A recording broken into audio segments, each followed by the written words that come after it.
It's April 9th, 1865. The Civil War has ended and people are beginning to go home to whatever might be left of home. But another thing that was on people's mind as they began to settle into this new way of living, this new life, was expansion, hope, dreams, moving. They had seen the world outside of their own state, their own city, and moving around became easier. The railroad had been around for quite a long time, but this mode of transportation was what helped to expand the South, the deep South, down into Florida. Florida became a destination for a lot of reasons. One of the things that Florida had was land. It was massive, it was huge, and there was so much room, and there was room for everybody. In fact, by 1880, there was only approximately 269,000 people that lived in the entire state, which is crazy to even think about because the city I currently live in has more people in it than Florida had in the 1880s, a little over 140 years ago. Pretty crazy to think about. The adventure was getting here. There was a train ride, boat ride maybe, but train was one of the largest modes of transportation for people. And they began to come in droves. It wasn't quite a migration yet, but people were starting to come. The trip in and of itself was an adventure. That is, if you consider traveling for well over 45 hours, sitting on a wooden bench, having to bring your own food, your own clothing, carry your own luggage, paying more than what the average person makes in an entire year, and also all while wearing clothes that had approximately 40 pounds of fabric in them. If you consider that fun, then hold on, you are in for quite the adventure. So pull up your favorite chair, grab your favorite coffee or tea, and you are in for an adventure as we discover and learn about the stories, the people, the travel to Florida during the late 1800s and early 1900s. My name is Beth Perdue. I'm your storyteller for today, and this is Forgotten Threads.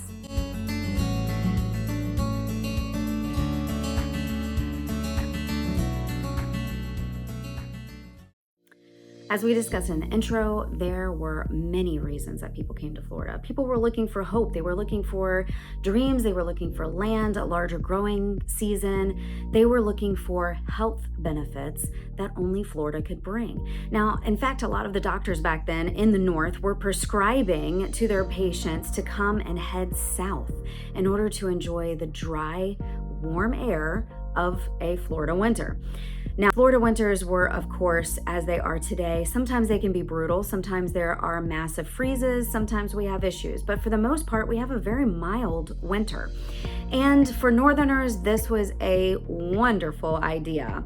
Instead of being buried under mounds of snow, not being able to see the sun for weeks at a time, and having to stay inside for long periods of time, Florida allowed them the opportunity to stay outside, to see the sun, to experience the warmer climate and dry air that often helped with lung issues and various things that people would have, various ailments. Florida not only offered weather as an opportunity, but it also had citrus and phosphate. These were large, dominant industries of the late 1800s, early 1900s, and well into the 1900s with the oranges. But by 1890, there was actually a huge freeze. This devastated the orange crops, and it took about 10 years for a lot of this to recover. By 1907, the railroad was at its height of transportation. As we had discussed earlier, 1903, Wright Brothers, railroad was still the mode of transportation. And with it came the promotion of land. The state began to advertise land for sale, and that is probably where our Wildwood by the Sea postcard came from. This postcard was sent. Now, I've showed this postcard a couple of times, especially on my Facebook page and a couple of other things. This particular postcard was sent in 1907, Wildwood by the Sea. What's unique about this postcard is the fact that Wildwood by the Sea does not exist. It's not a place. There is a place in Florida called Wildwood, but not by the sea, nor is there any Wildwood by the Sea. It was probably a place along the Mosquito Lagoon. It says souvenir at the top, 1907, it more than likely came from a land office where they were trying to promote and sell land in Florida.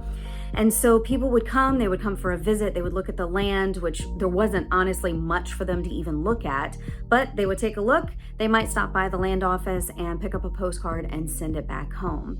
But in 1907, travel was not just this easy thing that people did. The train was the best way to travel. And like I said in the intro, it could take upwards of 45 hours to travel from New York, from New Jersey, from the northeast part of the United States, down to Florida. Now in Florida, they would then go to Jacksonville, and from Jacksonville, they might take a boat, a steamboat, to go to different various locations in the innermost parts of Florida.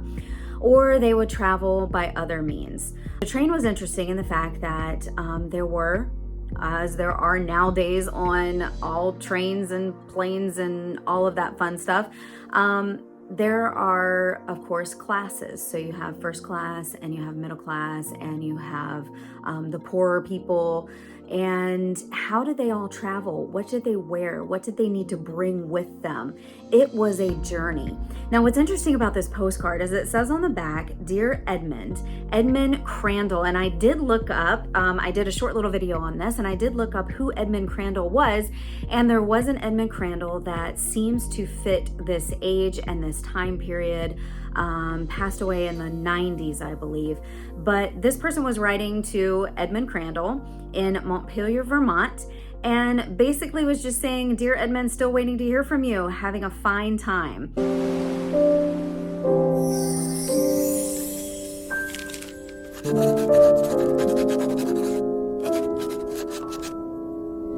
One of the things that Forgotten Threads is all about is connecting us currently to the past and trying to find a connection with people, trying to see what they wrote, what they saw, what they learned, how they lived their lives, and what we can learn from those people. So when researching all of this, I wanted to look up what people were actually saying back then about Florida. What did it look like? How did they like it? Did they like it? Well, Harriet Beecher Stowe was one of the most popular authors in the United States during this time. And she wrote very favorably about Florida. In fact, I'm gonna read you a couple of the things that she said.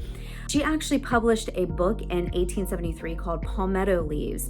And it was probably one of the very first promotional books about Florida. So the tourism boom kind of happened around the 1880s and up through, honestly, to today. I don't know that it has actually ever stopped. She wrote about the journey as it was in 1873, partly by train, partly by coastal steamship that she would take. And this is what she said. "A railroad with Pullman sleeping cars takes one in one night from Savannah to Jacksonville, Florida. Then there's a steamboat that takes one round by the open sea and up through the mouth of the St. Johns River to Jacksonville. Anyone who has come to see scenery should choose this route." I totally agree. Every time I'm on a boat and I'm going through some of the waterways in Florida, it is absolutely amazing. It is breathtaking just to see not only the wildlife, but the green. I mean, it is unnaturally green sometimes.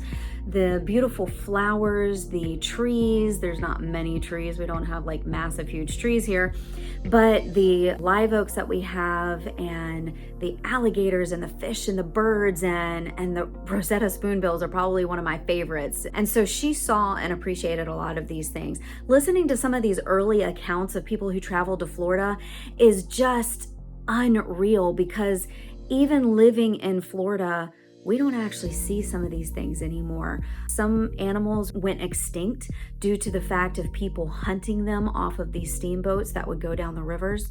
So just some things to think about. And when you're researching, when you're reading, see what the people have to say and try and compare it to what you might see now in Florida. Or if you're researching your own home, look at what people used to say about it and compare it to what you see now. And then try and draw a correlation as to why there might be these changes.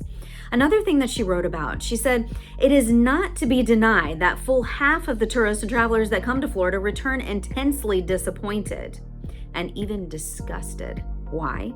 Evidently because Florida, like a piece of embroidery, has two sides to it. One side all tag, rag, and thrums without order or position, and the other side showing flowers and arabesques and brilliant colors. Basically, the idea of this tropical, beautiful wonderland view or the swamp view. So we have both views, and both have their necessity. Both are important. Her journey would have been so much more different than our journey, and she still found it worthwhile. She still found it beautiful and unique in all of its ways. Not everyone loved Florida that came here for a view, and I'm going to read you 3 excerpts from 3 different people who came here. All 3 of them had different reasons for coming here. One was Frederick Remington. You may know who that is. If not, look him up. Really interesting stuff. But he came here. He was sent by a magazine to do some writing about Florida, the cowboys that were here in Florida. The next one was Sidney Lanier. He had some really interesting things to say about Florida. And the next was John Muir. Now, John Muir, I don't know what possessed that man, but he decided that in 1867, right after the Civil War, I don't know, maybe because the whole world had been in upheaval for so long, he decided to walk across Florida. He wrote about it in journals, and the journals were not published until the early 1900s, but his view of Florida was extraordinary, and I cannot imagine oh my gosh, the courage it would take to step in a stream not being able to see the bottom, or to wade waist deep in water.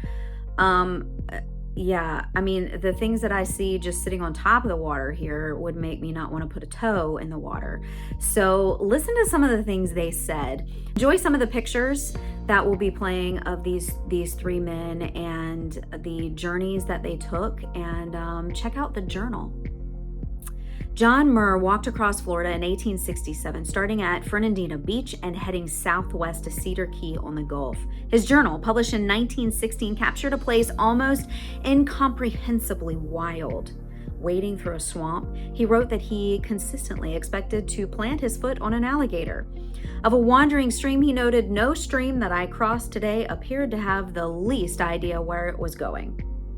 Sidney Lanier described the forest overhead as a living cathedral of cypress and live oak draped in gray moss, the branches intertwining 60 to 70 feet above.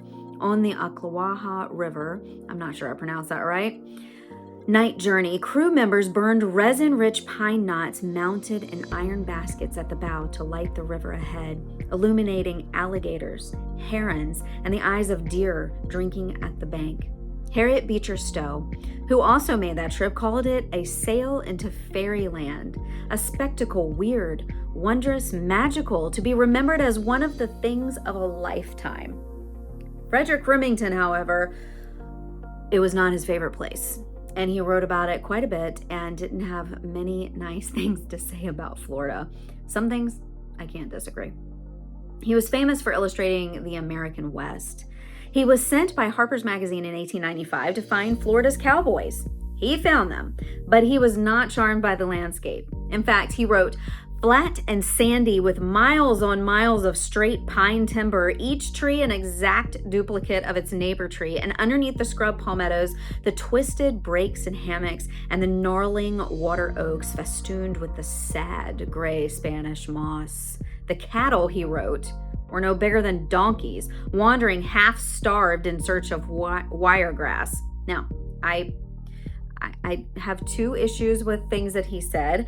The cows are not that small. They may not be as gigantic as everything is huge in Texas, but they're still pretty good, and there's a lot of them. Spanish moss, he says it's sad. I think that's terrible. I love Spanish moss. I think it's both romantic and kind of like creepy all in the same thing. I guess it depends on the weather. You could see it in both a romantic movie and also probably a horror film, but I love Spanish moss. It's amazing. So he was not impressed. Remington was used to the Wild West. He was used to seeing the cowboys out there lassoing their herds. They were, whatever the cowboys were doing, that is what he expected to find here. but it is a far cry from anything that you would find out in the West. Now, let's get back to the trains. Earlier, I talked about Harriet Beecher Stowe and how she had mentioned that she rode on or took a Pullman train car. Now, what in the world is a Pullman train car? Let's go find out. Follow me, and we're going to take a little trip into and through a Pullman train car. The man who transformed train travel was George Pullman, who founded the Pullman Company in the 1860s with one goal: to make train a luxury experience. For wealthy passengers, this meant private cars, rolling townhouses with dining rooms, staterooms, bathrooms, sitting rooms, a kitchen, and quarters for a private porter. The dining car seated 48 and was modeled after a fine restaurant with linens, crystal, silver, and china. By 1900, these cars served multi-course meals rivaling any good urban restaurant. Roasted meats, fresh fish, vegetables, desserts, wine, all prepared in a tiny kitchen car by professional cooks. A dinner in the dining car would run 50 cents to $1, roughly $18 to $20 in today's money. The Pullman porters, nearly all Black American men, were available around the clock to make beds, shine shoes, bring water, and assist passengers. They were paid approximately $20 to $30 a month, which was way below the average. Not a good wage, but the tips could help, and many were able to make a decent living with tips, if they were lucky enough to get them. If you want to see the best preserved Pullman car in existence, the Gold Coast Railroad Museum in Florida is home to the Ferdinand Magellan, built in 1928 and later used by Franklin Roosevelt. Coach passengers had none of this. There was no dining car access for them. They brought their own food or bought whatever vendors were selling on the platform at station stops: cold sandwiches, pies, boiled eggs, coffee at a lunch counter. Now, in 1907, when this postcard was mailed, there was only approximately 87 million people that lived in the United States. Immigration was starting to rise. People were coming in from all corners of the world wanting to become a part of this new experiment, this new America, this post-war America. They saw opportunity and they wanted to be a part of it. What is interesting, though, is that electricity, the automobile, indoor plumbing, the telephone, all of these things were on the rise, but they still were not prevalent. They still were not a main staple in everyone's homes. People were blissfully unaware that their world was about to change, some in good ways and some in not so good ways.